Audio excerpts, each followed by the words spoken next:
우리 옆에 계신 분들과 한번 인사하겠습니다. 사랑합니다. 축복합니다. 잘 오셨습니다. 네. 우리 진정한 고백이 드려지기를 원합니다. 네. 우리가 정말 제가 늘 이 고백을 할 때 말씀드립니다. 우리 안에 사랑 없습니다. 그러나 예수 그리스도께 우리를 사랑하셨기에 내가 그분을 사랑함으로 말미암아 그 사랑이 우리를 통하여 흘러가게 될 것입니다. 내게 있는 사랑을 주는 것이 아니라 그렇게 서로에게 대해 사랑을 선포하고 고백할 때에 주의 사랑이 우리를 통하여 흘러가는 도구로 사용하게 해줄 줄 믿습니다. 우리 또한 축복합니다. 주님의 복을 구하는 것입니다. 내 안에 복 없습니다. 주님이 우리의 복의 근원 되셔서 그 복이 우리의 삶을 통하여 흘러가게 되는 것입니다. 그 믿음의 선포가 우리 안에 들어지기를 소원합니다. 날마다 커져가기를 축복합니다. 이렇게 사랑을 고백하고 축복할 수 있는 공동체, 그것이 바로 교회인 것 같습니다. 네. 세상 어디 가서 이렇게 사랑한다 고백하시겠습니까? 이상한 눈으로 쳐다볼 것입니다. 분명히 왕따 당할지도 모릅니다.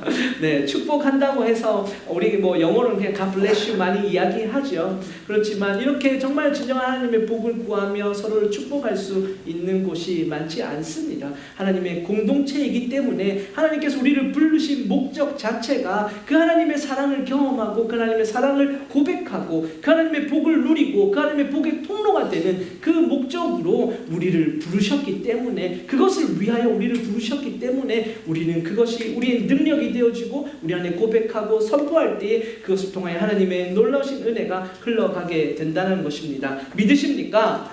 그렇게 우리를 불러주셨습니다. 그 사랑을 우리 가운데 보여주셨습니다.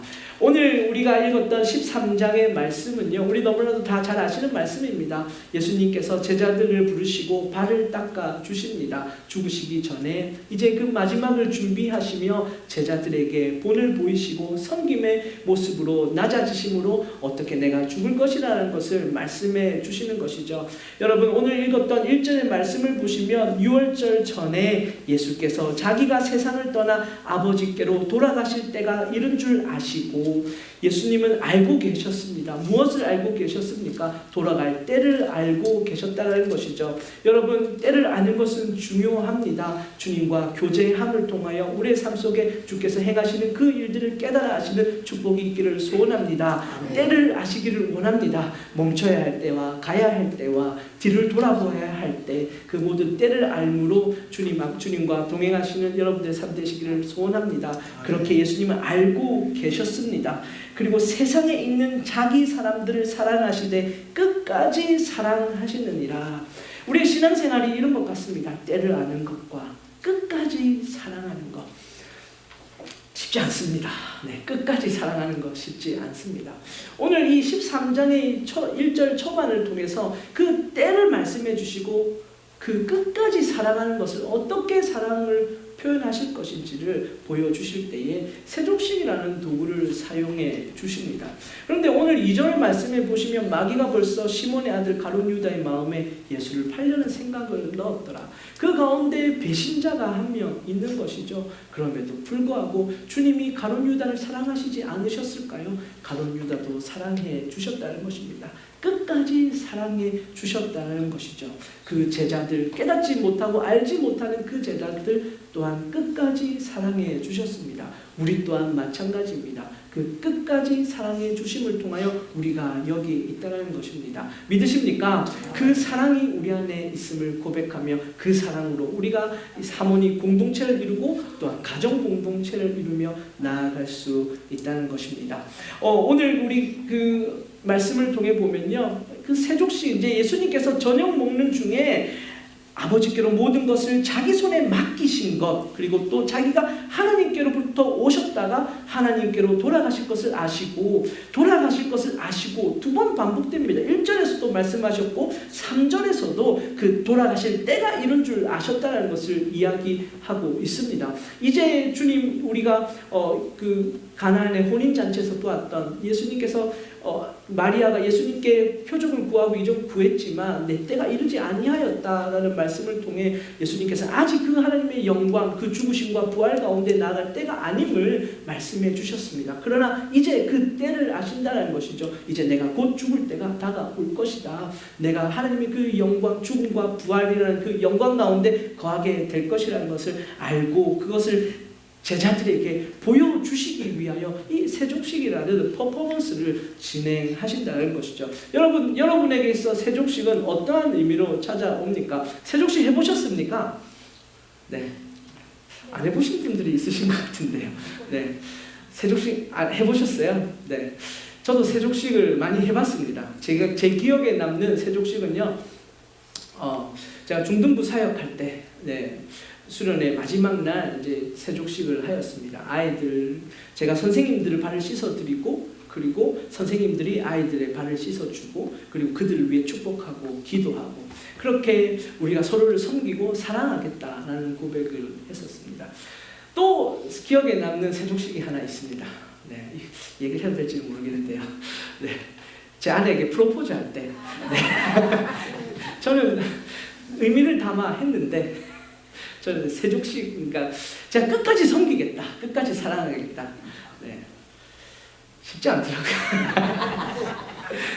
마음은 담아 그렇게 발을 씻기고 주님이 우리를 이렇게 섬기신 것처럼 내가 섬기겠다 그렇게 약속하며, 뭐 다른 사람들은 변하지 않는 다이아몬드 반지를 준다고 하지만 저는 그렇게 제 마음을 고백하며 세족식으로 제 아내의 발을, 그때는 이제 결혼하기 전 이제 결혼할 사람의 발을 닦아줌으로 제 마음을 표현하고 고백했던 거죠.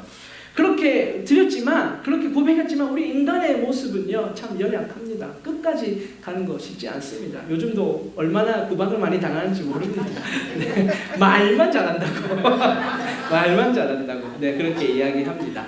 근데 예수님은요 그것을 세족식을 통해서 그 본을 보여주시고 그 섬김을 보여주시고 그 낮아지심을 보여주시며 또 제자들에게 그것을 행하여 지킬 것을 말씀해 주고 있습니다. 그러나 그것이 그냥 온전히 섬김의 모습, 낮아짐의 모습, 정말 선생님으로서 온전히 존경을 받아야 되고 섬김을 받아야 되고 오히려 발에 씻김을 받아야 되실 분이 그냥 낮아지셔서 그냥 그 제자들의 발을 씻겨주신, 그냥 세상적으로 보면 정말 겸손의 모습을 보여주는 그런 모습일까라는 생각을 해보게 된다는 거죠. 과연 그런 의미로 이 세족식을 행하여 주셨는가?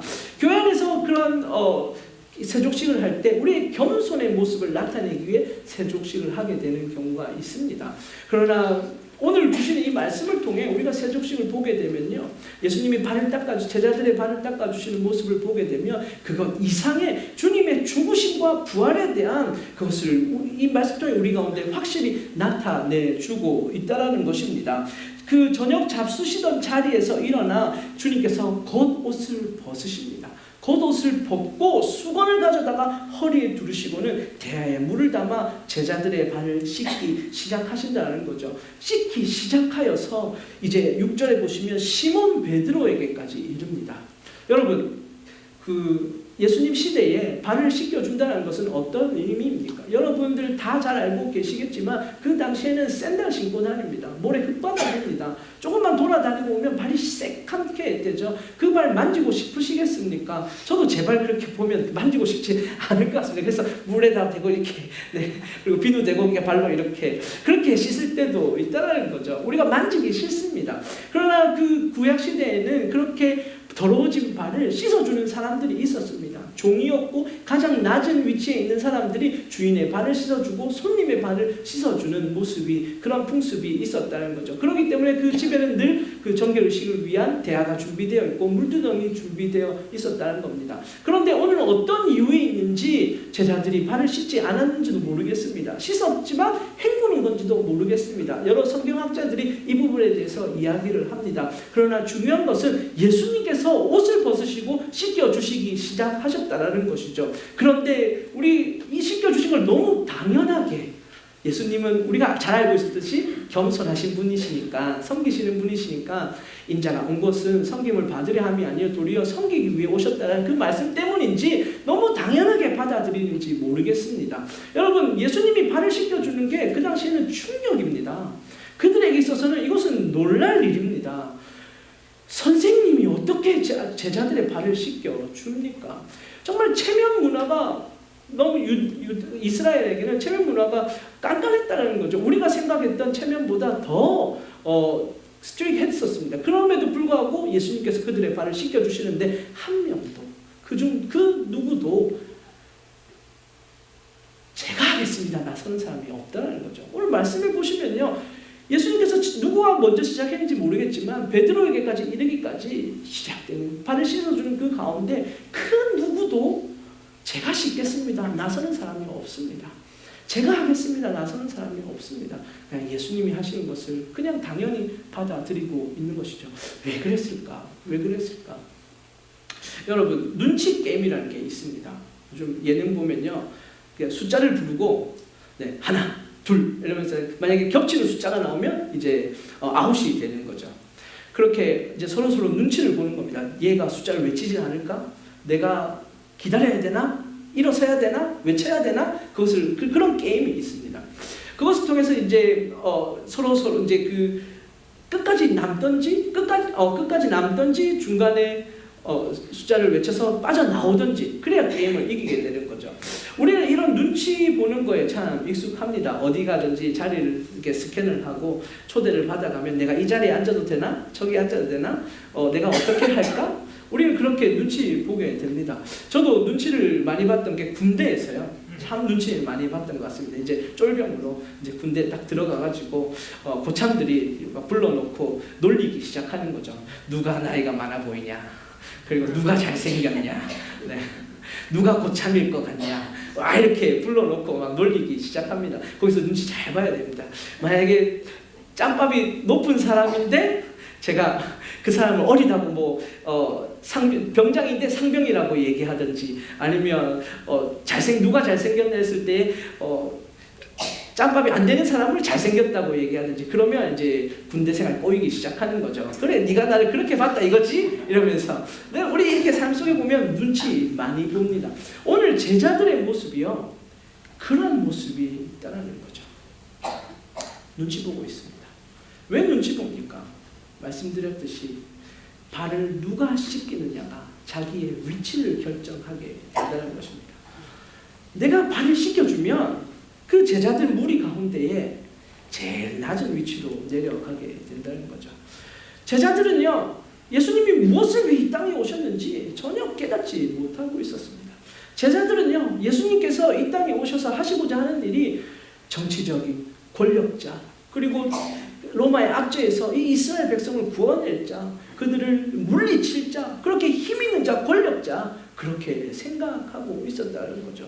그러기에 도마가 예수님께서 유대로 가야겠다, 예루살렘으로 가야겠다 하셨을 때 우리 함께 죽으러 가자, 그렇게 이야기했던 것이 그 마음의 고백으로 내가 앞장서겠습니다. 그럼 나한테 한 자리 주세요.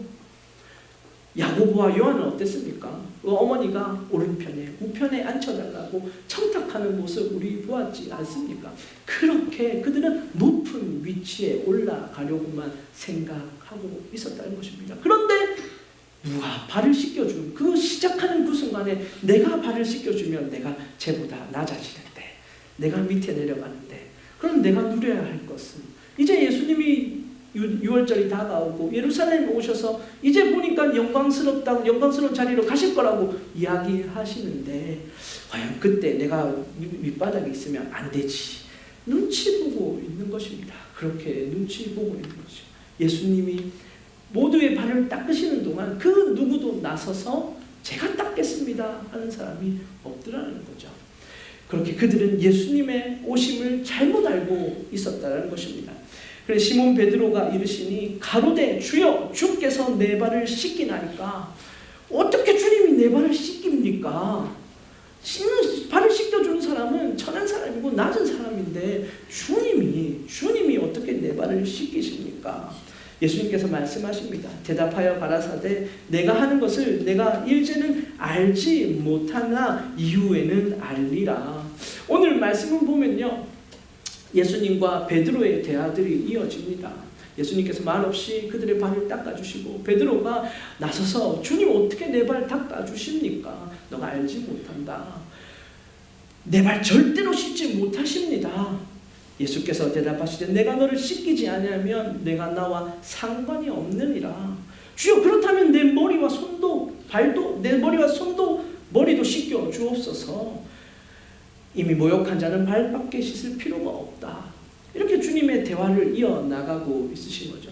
여러분 이 대화 가운데서 여러분은 무엇을 깨닫고 계십니까? 여전히 베드로는 깨닫지 못합니다. 예수님께서 말씀해 주시는 가운데 깨닫지 못합니다. 내가 너를 씻기지 아니하면 내가 너와 상관이 없다라고 말씀하시는데 깨닫지 못합니다. 오늘 여기 쓰여진 상관이 없느니라 이 단어는요. 누가복음 15장에 보시면 탕자가요 아버지에게 요구합니다. 아버지 나에게 분깃을 좀 주십시오. 아버지의 재산의 일부를 주십시오. 그때 쓰였던 단어와 똑같은 동일한 단어가 쓰여졌다는 거죠. 상관이 없느니라. 그러니까 주님의 그 기업, 그 헬라 이 70인역으로 번역되어진 그 히브리어 성경에도 이것이 기업으로 번역이 되어져 있다는 것입니다. 그것을 통하여 기업, 분깃, 주님이 주실 그 일부의 부분의 일부라는 것이죠. 그러니까 내가 너를 발을 씻겨주지 아니하면 너는 나의 일부가 되어줄 수 없다라는 것을 주님께서 말씀해 주고 있는 것입니다. 그러니까 그 말을 들으니까 베드로가 깜짝 놀라서 그럼 다 씻어주십시오. 다 씻어주십시오. 그렇게 주님 앞에 고백하고 있는 것이죠. 뭔가 주님이 씻어주시면서 능력이 나타날 것처럼 그렇게 베드로는 여겼는지 모릅니다. 그러나 여러분 우리가 잘 알고 있듯이 그 예수님의 이 발을 씻어주심은 우리를 위해 죽으시고 부활하시는 그 주님의 모습을 보여주고 있는 것이죠. 그것을 어떻게 알 수 있습니까? 그가 옷을 벗고 씻겨주셨다는 겁니다. 여러분 옷은 무엇을 의미합니까? 권위를 상징합니다. 자기의 신분을 상징합니다. 자기의 처지를 상징합니다. 그 옷을 벗으셨다는 거죠. 이 땅에 오신 그 모습 그대로 하나님의 아들이신 그 영광을 벗으시고 우리의 몸을 입고 이 땅에 오셔서 그 목적에 맞게 때가 이름을 아시고 돌아가야 할 것을 아시고 우리를 위해 섬기시는 그 모습을 보여주고 있다는 것입니다. 여러분 그 은혜 가운데 거하시는 자들인 줄 믿습니다. 할렐루야. 오늘 이 아침에 주님이 우리를 위해 그 영광의 권위를 벗어 놓으시고 이 땅에 오심으로 말미암아 종의 형체를 자기를 비워 종의 형체가 되어 주심으로 죽으시고 부활하심으로 우리가 그 능력을 입었고 그 은혜를 입었고 그 사랑을 입었기에 우리가 여기 있는 것입니다. 그렇게 발을 씻기시고 옷을 벗고 수건을 가져다가 허리에 두르셔서 여러분 발을 씻으려면 어떻게 해야 될까요? 무릎을 꿇어야 됩니다. 엎드려야 됩니다. 그 영광 받으실 분이 존귀함 받으실 분이 높임 받으실 분이 꿇어 엎드려지시는 것입니다. 우리를 위해 꿇어 엎드려지시는 것이죠. 그렇게 우리를 위해 끝까지 사랑하시는 그 주님의 모습을 우리는 이 발을 씻기시는 모습을 통하여 깨닫게 된다는 것입니다. 그래서 내가 널 씻기지 않으면 상관이 없다. 너와 상관이 없다. 그렇게 우리를 씻어주시는 그 보혈의 능력으로 씻어주시는 주의 그 은혜가 우리를 주의 자녀 삼아 주셨습니다. 믿으십니까? 주님의 일부가 되게 해 주셨습니다. 믿으십니까? 주님의 백성으로 우리를 삼아 주셨다는 것입니다. 기업은 무엇입니까? 이스라엘 백성들에게 각 지파들에게 나누어 준 것입니다. 분깃으로 나누어 준 것입니다. 그것을 통하여 하나님의 나라를 이루게 하시고 하나님의 백성을 이루게 하여 주신 것이죠. 그렇게 내가 너를 씻어주심으로 말미암아 씻어줌으로 말미암아 내가 너를 내 백성 삼겠다. 내가 너를 내 자녀 삼겠다라고 말씀해 주고 있다는 것이죠. 여러분 그렇게 우리를 씻어 주셨습니다. 우리를 정결케 해 주셨습니다. 우리를 자녀 삼아 주셨습니다. 오늘 그렇게 베드로와 대화하는 가운데에 대화에는 끼어들지 않는 한 명이 있습니다. 그런데 이 13장 전체를 보면서 끼어들지는 않은데 계속 그 중심 가운데 위치한 한 명이 등장합니다. 누구입니까? 가룟 유다라는 것이죠. 가룟 유다. 2절에 마귀가 벌써 시몬의 아들 가룟 유다의 마음에 예수를 팔려는 생각을 넣었더라. 오늘 이 말씀을 보시면 끝까지 사랑하신 예수님의 모습이 나오고요. 끝까지 사랑하겠다고 고백을 하는 베드로의 모습 있지만 예수님께 배반하고 예수님을 부인하고 돌아섰던 베드로의 모습. 그러나 주님이 다시 찾아오셔서 말씀하여 주실 때에 내가 주를 사랑하나이다 고백하며 그 주님 앞에 다시 그 사랑 고백하고 십자가의 길로 걸어갔던 베드로는 우리를 기억합니다.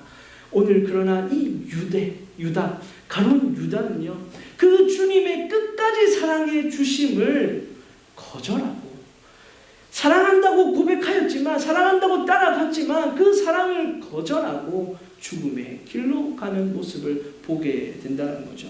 마귀가 벌써 시몬의 아들 가룟 유다의 마음에 예수를 팔려는 생각을 넣었더라. 여러분, 가룟 유다가 마귀가 막 조이스틱을 막 우리 조종기로 조정하듯이 그렇게 너 이거 이렇게 저렇게 이렇게 계속해서 하나하나 조정해가지고 예수님을 은삽시에 팔았을까요? 아니라는 것입니다. 그 생각을 넣었더니 이 말을 원어를 뜻을 찾아보니까요, 마귀가요 그 생각을 던져놨다는 겁니다. throw 했다는 겁니다. 그 마음에다 던져놨는데 그것을 잡은 사람이 누구입니까? 그것을 취한 사람이 누구입니까? 그것을 내 것으로 여긴 사람이 누구입니까? 가룟 유다라는 것이죠. 예수님은 그를 끝까지 사랑하시고 계속해서 그가 그 길로 가지 않도록 주님, 내가 할 일을 해야겠다, 내가 다 알고 있다 라는 것을 유다에게 말씀하셨지만 그는 끝까지 자기의 길로 걸어갔다는 거죠. 왜 그랬습니까? 왜 그렇게 할 수밖에 없었습니까? 자기가 생각하고 있던 예수님의 모습이 아니었기 때문입니다. 자기가 생각했던 메시아의 모습이 아니었기 때문이죠. 오늘 이 아침에 예배하는 우리 가운데 주는 하나님의 음성이 여기에 있습니다. 우리가 우리의 삶 속에 우리의 신앙생활을 하는 가운데 내 뜻대로, 내가 원하는 대로 우리가 신앙생활을 하려고 하는 모습들이 있다는 거죠. 내가 원하는 것을 구하기 위해, 내가 원하는 모습에 맞추기 위해 그렇게 신앙생활을 하는 모습이 있다는 겁니다. 세상에서 높아지기 위해 주님 앞에 구하며 나가는 모습이 있다는 겁니다. 세상에서 잘 되기 위해 주님을 섬긴다고, 사랑한다고 고백하는 모습이 있다는 거죠. 그러나 오늘 예수님은 우리에게 무엇을 보여주십니까? 영광 받으실 분이 꿇어 엎드려지시는 것입니다. 영광 받으실 분이 그 권위의 옷을 벗으시는 것입니다. 섬김을 받으실 분이 도리어 섬김으로 그들의 발을 씻어주며 나아가시는 것입니다. 오히려 존경을 받고 찬양을 받고 높임을 받아야 되실 분이 십자가에 못 박혀 죽으심을 통하여 멸시와 천대를 받으심으로 그 죽음을 통하여 우리에게 생명을 부어주심을 보여주고 있다는 거죠. 여러분, 우리의 삶 가운데에 정말 주님의 그 생명이 충만하시기를 소원합니다. 그 생명은 결코 잘됨을 통하여, 결코 우리가 높은 곳을 올라감을 통하여 주어지는 것이 아니라는 것입니다. 그 생명은 예수의 죽으심과 부활하심에 동참할 때에 우리에게 주어지는 것이고, 주님 안에 거할 때에 그 때를 알고 그분을 끝까지 사랑함을 통하여 우리에게 부어주신다는 것입니다. 할렐루야! 그 주님의 은혜 가운데 거하시는 그 길 걸어가시는 여러분들의 삶 되시기를 축복합니다. 여러분, 세상은요 그렇게 높이 올라가라고 얘기합니다. 높이 올라가서 그렇게 취하고 누리고 마음대로 다스리고 통치해야 하는 것이 잘 되는 모습이라고 우리 가운데 이야기합니다. 여러분, 지난주에 새벽 경건을 통하여 요한계시록 11장의 말씀을 나누었습니다. 거기에 두 증인의 모습이 나오죠. 두 증인에게 정말 불같은 말씀을 선포할 때 불을 허락하여 주시고 능력을 보여주신다는 그 말씀이 있었습니다. 엘리야와 모세와 같은 그 능력을 그에게 허락하여 주신다는 말씀이 있었습니다. 그러나 그들이 그 말씀을, 그 능력을, 그 하나님이 부어주신 권세를 사용하지 않더라는 것이죠. 그가 이 말씀을 전할 때 불이 나가고 그를 해하려고 하는 자들이 죽음을 당하고 그런 게 그들 가운데 있었지만 그들은 결코 그것을 통하여 예수 그리스도의 그 복음의 능력을 증인으로 보여주지 않았다는 것입니다. 어떻게 보여주었습니까? 죽어짐을 통하여, 능욕당함을 통하여, 주님께서 그렇게 하셨던 것처럼 멸시함을 통하여 그들은 주님의 증인의 삶으로 나아갈 수 있었다는 거죠. 오늘 이 아침에 그 주님이 발을 닦아주시는 그 모습, 그걸 통하여 우리를 씻겨주시고 우리를 죽음에서 생명으로 옮겨주시는 그 하나님의 놀라운 능력을 통하여 우리에게 주시는, 너희도 그렇게 행할 것을 말씀하여 주시며 15절에 너희에게 행한 것 같이 너희도 행하게 하려 하여 본을 보였노라. 이렇게 말씀해 주시는 주의 말씀을 통하여 우리가 걸어가야 될 길은 십자가의 길이라는 것입니다. 섬기는 길이라는 것입니다. 낮아지는 길이라는 것입니다. 나도 그렇게 발을 닦아주는, 누구도 가기 싫어하는, 누구도 하기 싫어하는 그 일들을 내가 눈치 보는 것 아니라 내가 이렇게 하면 저 사람이 나를 어떻게 생각할까? 그것이 아니라 그 주님이 나를 위해 죽으신 것처럼, 그 주님이 나를 위해 섬기신 것처럼 나 또한 그렇게 섬김을 통하여 주님의 마음을 품게 되는 것이죠.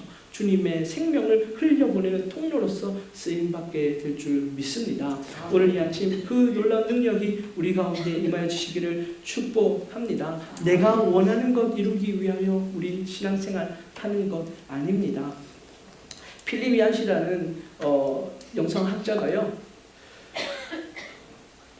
책을 썼는데 거기에 보면 나의 고민 나의 사랑, 교회 나의 고민 나의 사랑의 책에서 자기가 경험했던 교회, 그러니까 내게 회의기가 찾아왔을 때 정말 내가 신앙생활 왜 하고 있나, 그 경험을 그리고 다시 사랑하게 된 그 이유를 그 책에서 보면 서술하고 있습니다. 그는 솔직히 교회에 대한 회의가 자기 중심의 신앙생활을 할 때라고 고백합니다. 언제나 나는 나를 기쁘게 하는 예배, 내 마음에 드는 찬양과 대표기도, 내 마음에 드는 교회 행정, 하지만 자기 마음을 온전히 채우는 교회가 없었기에 나는 교회를 떠나 오랫동안 방황하였다는 거죠. 그러나 다시 교회로 돌아와 깨닫게 된 건요, 신앙생활은 오직 위를 보아야 된다는 겁니다. 계속 내 생각으로, 내 마음, 내 기준으로, 내 뜻대로 그것을 판단하고 잣대를 대고 그것을 내가 원하는 방향으로 이끌고 하는 것이 아니라 하나님이 무엇을 하는지, 하나님의 때를 구하며 하나님을 사랑하며 그렇게 시선을 하나님께 돌릴 때에 그 마음이 회복되어지고 교회를 사랑하고 하나님을 사랑하고 다시 한번 주님의 그 생명의 길로 갈 수 있었다는 것을 이야기하고 있습니다. 여러분, 우리 삶 속 우리 교회 공동체 안에 주님이 허락하여 주신 하나님의 사람들이 있습니다. 섬김을 본을 보일 수 있는 하나님의 사람들이 있습니다. 우리는요, 교회는 결코 기구가 아닌 가족입니다. 여러분, 가족은 어떤 공동체입니까? 운명 공동체입니다. 내가 원해서 그 공동체 안에 들어갔다기보다는 하나님께서 가족이라는 것으로 묶어 주셨다는 거죠. 맺어 주셨다는 거죠. 언제나 함께 하고 싶은 것이 아니라 함께 하고 싶지 않지만 해야 되는 그러한 사람들로 묶어 주신 것이 가족이듯이 우리 교회 공동체 또한 그렇다는 것입니다. 나에게 맞는 사람 찾다 보면 갈등이 있습니다.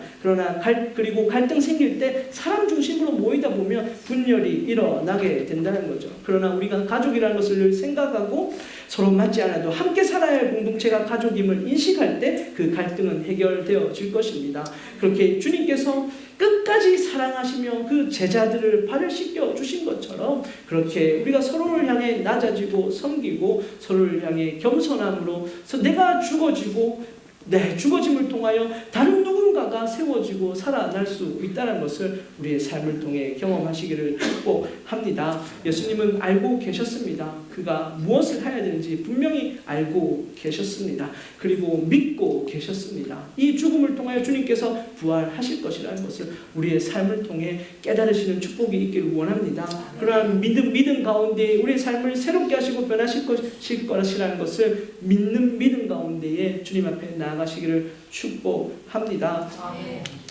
우리 자신을 그 죽음 가운데 넘겨준다 할지라도 여러분, 정말 이 죽음이라고 하니까 멀게 느껴지는 것 같습니다. 그러니까 섬기는 것 또한 그런 낮아지는 것, 저도 이렇게 주님이 죽으셨던 것처럼 내가 죽어져야지. 그러나 사실 우리 잘 안 죽지 않습니까? 네. 우리 잘 안 죽습니다. 우리 생명 질깁니다. 네, 쉽게 안 죽습니다. 근데 죽기보다 더 싫은 게 있습니다. 우리 가운데 주님이 그걸 내려놓기를 원하시는 겁니다. 그것을 통하여 주님의 모습을 드러내기를 원하신다는 것이죠. 우리 가족 안에서, 우리 공동체 안에서, 우리 직장 안에서 그것을 내려놓고 주님이요, 옷을 벗으셨다 할 때 그 벗으셨다, 이 단어가 내려놓다라는 단어, 그러니까 모든 것을 다 내려놓으셨다는 것을 그 단어로 표현하고 있습니다. 여러분, 뭘 내려놓으시겠습니까? 우리가 주님 안에서 변화되어지고 생명을 누리고 정말 죽을 수밖에 없는 우리를 주님께서 이렇게 귀한 자녀, 사랑을 누리는 자녀, 끝까지 사랑해 주신 자녀로 불러주셨는데 무엇을 내려놓으시겠습니까? 무엇이 살아있어서 내가 변하지 않냐고, 우리 가정이 변하지 않냐고, 우리 공동체가 변하지 않습니까?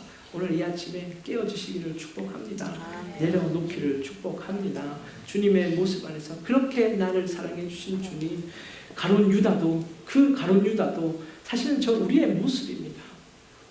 내가 원하는 대로 신앙생활을 하고 있지 않습니까? 베드로의 모습은요, 우리의 모습입니다. 주님 앞에서 막 열정으로 이렇게 앞서 나가는 것처럼 하지만 결국에는 배신하고 돌아서는 그 모습, 그것이 우리의 모습이라는 것이죠. 그러나 주님 끝까지 사랑해 주셨습니다. 그 가운데 베드로는 다시 돌아올 수 있었던 것입니다. 그래 주님의 그 길을 걸어갈 수 있었던 것입니다. 우리의 삶이 그렇게 주님의 길로 걸어가시기를 축복합니다. 주님의 생명을 누리시기를 축복합니다. 그렇게 우리가 썩어짐으로, 죽어짐으로, 내려놓음으로 우리의 가정이 변화되고, 공동체가 변화되고, 직장이 변화되고, 우리가 밟고 있는 이 땅이 변화될 줄 믿습니다. 주님, 우리를 그렇게 사용하여 주시옵소서. 너희에게 행한 것 같이 너희도 행하게 하려 하여 본을 보였노라. 내가 그 본이 또한 되게 하여 주시옵소서. 이렇게 우리를 사용하실 주님을 찬양합니다. 감사합니다. 우리 이 찬양의 고백 주님 앞에 드리면서 우리의 마음 결단하기 원합니다. 내 마음에 주를 향한 사랑을 부어주십시오. 내 입술에 찬양의 고백으로 넘쳐나게 하십시오. 우리로 하여금 섬기게 하십시오. 썩어지는 하늘의 미랄처럼 죽어지게 하여 주시옵소서.